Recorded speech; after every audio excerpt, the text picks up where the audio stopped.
بسم اللہ الرحمن الرحیم۔ السلام علیکم ورحمۃ اللہ وبرکاتہ۔ ناظرین، آج ہم آپ کے ساتھ رمضان کے آخری عشرہ کی فضیلت بیان کریں گے۔ رمضان کے آخری عشرہ میں کی جانے والی دعائیں رب کریم کے حضور قبولیت کے زیادہ قریب آ جاتی ہیں۔ اس عشرہ کی فضیلت اس لحاظ سے بھی ہے کہ اس آخری عشرہ میں لیلۃ القدر یعنی عزت و تکریم والی رات کا آنا بھی ہے۔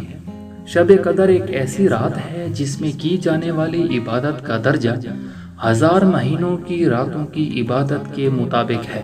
حضرت ابو ہریرہ رضی اللہ تعالی عنہ بیان فرماتے ہیں کہ نبی کریم صلی اللہ علیہ وسلم ہر رمضان میں 10 دن کا اعتکاف فرمایا کرتے تھے، مگر جس سال آپ کا انتقال ہوا آپ نے 20 دن اعتکاف فرمایا۔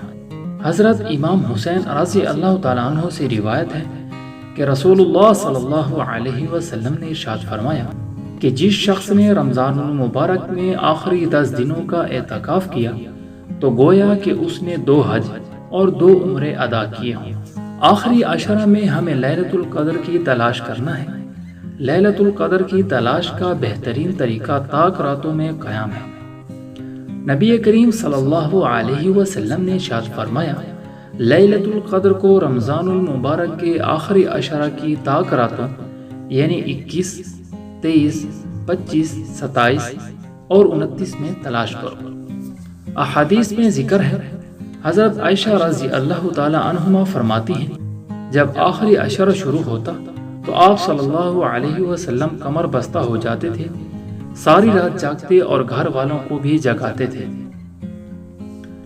بعض اعمال کے لیے آخری عشرہ کو خاص فرما لیتے تھے اور مہینے کے باقی دنوں میں وہ اعمال نہیں فرماتے تھے۔ الحمدللہ یہ رمضان المبارک کا تیسرا عشرہ شروع ہے۔ تیسرا عشرہ نہایت ہی اہم ہے۔ اس عشرہ میں اللہ تبارک و تعالی کی اپنے بندوں پر تمام نعمتوں کا عملی نزول ہوتا ہے۔ رحمتوں اور بخششوں کے پہلے 2 عشروں میں ہماری عبادتیں اور ریاضتیں اس تیسرے عشرہ میں دوزخ سے نجات کے حصول تک پہنچ جاتی ہیں۔ رمضان کے آخری مہینے کا یہ تیسرا عشرہ بے حد قیمتی عشرہ ہے۔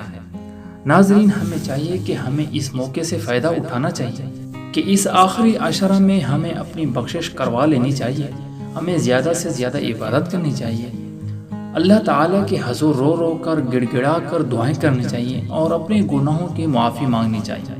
ناظرین، اللہ تعالی ہم سب کی بخشش فرمائے، آمین۔